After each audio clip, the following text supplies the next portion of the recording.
Attention everyone, First Nations Canadians who follow me. I've tagged a number of folks in this video, and I've tagged Treaty 8, who's got a large problem with the federal government's narrative going forward. Folks, Canada's very limited constitution empowers absolutely a crown elite over Canadian subjects and defined Indian Act peoples. It's especially brutal for all numbered, unceded, and named Indian Act peoples. It affects all, regardless. Inuit, it affects Métis, and it affects Canadian subjects. We have very limited land availability in Canada. Less than a tenth of what's actually in Canada is made available to us. The Crown keeps that. We have a constitution that looks and mimics the United States of America. However, none of it's enacted. I'm calling for folks, First Nations, and yes, privy will be given to treaty Indian peoples that are numbered first, and unceded British Columbia, those in the named, and then on and on. Absolutely want to hear from Canadian subjects whom have never seen provincial constitutions. We're in a country that claims federalism, but yet, since 1867, since the end of the American Civil War, no province has ever enacted provincial constitutions. This is all your civil rights, your human rights, property rights, resource rights, water rights, and on and on and on. These are not small factors. These are major factors in human development. Things like self-determination, self-government, and actual land for the people who utilize in Canada. All peoples, especially First Peoples, and of course Canadian subjects. It's not right. And your government continues on in a narrative that somehow this is a great country. It's great if you're the crown in this constitutional monarchy, with an illusion that eventually we're going to see all these things, and we never have and never will.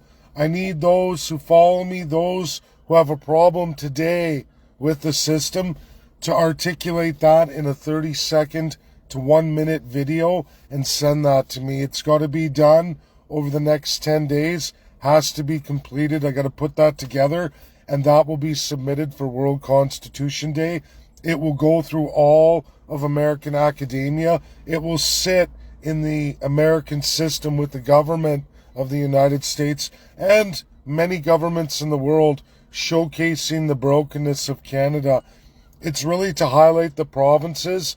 This narrative that somehow provinces like Quebec and Alberta can separate from Canada and continue on in the crown, because they don't promise constitutionalism. Americans see this, they know this, they need to hear from you. They need it in your words. They need to hear from First Peoples about how the Indian Act that only gives federal powers of the federal crown in their lane to those people, meaning all other rights are removed entirely. USA does not do this. They have two classes of citizen: American citizen, Indian citizen, two equal peoples with the same rights in those determinations. That's everything of the states, everything of the codified reserve Indians who choose to codify and articulate out those rights in their highest laws. They exist equal in each and every one of the states. 1/50th of the country for 6 million people, which is huge. It is amazing the Canadian First Peoples and all of their numbers don't know this, where most of the numbered, named, and unceded Indians live on the absolute least amount. Unsustainable, unhuman, dehumanizing. It's pure colonialism. We've heard from a number, 8. We heard from them. I've heard from them many times. They're incredibly brave. We have unceded Indians out in BC trying to codify that constitutional process without the Crown even acknowledging it. Canadians, this is our path forward for those who are tired of living in a province that won't codify these things for power to any of you. They remove it entirely. They dictate it to you. They never release any land because it's all for the Crown, all for the elite, nothing for any of you. And as generations come and go, and the population expands, it's less and less where you work harder for a lot less, and it's not sustainable. It's not. It's unsustainable. UN sustainable. Unsustainable. And this isn't the allies of World War II. In fact, it's the opposite. You're hearing from Americans lash out at Canada over this from the Trump administration. We just watched Donald J. Trump move epically in a massive settlement for Alaska American Indians, massive land back, opening up rights to their resources, their land, their determination, under their self-government and their revenues. This is not possible in Canada. And because they make it impossible for the First Peoples, it allows them to dictate against all the Canadian subjects.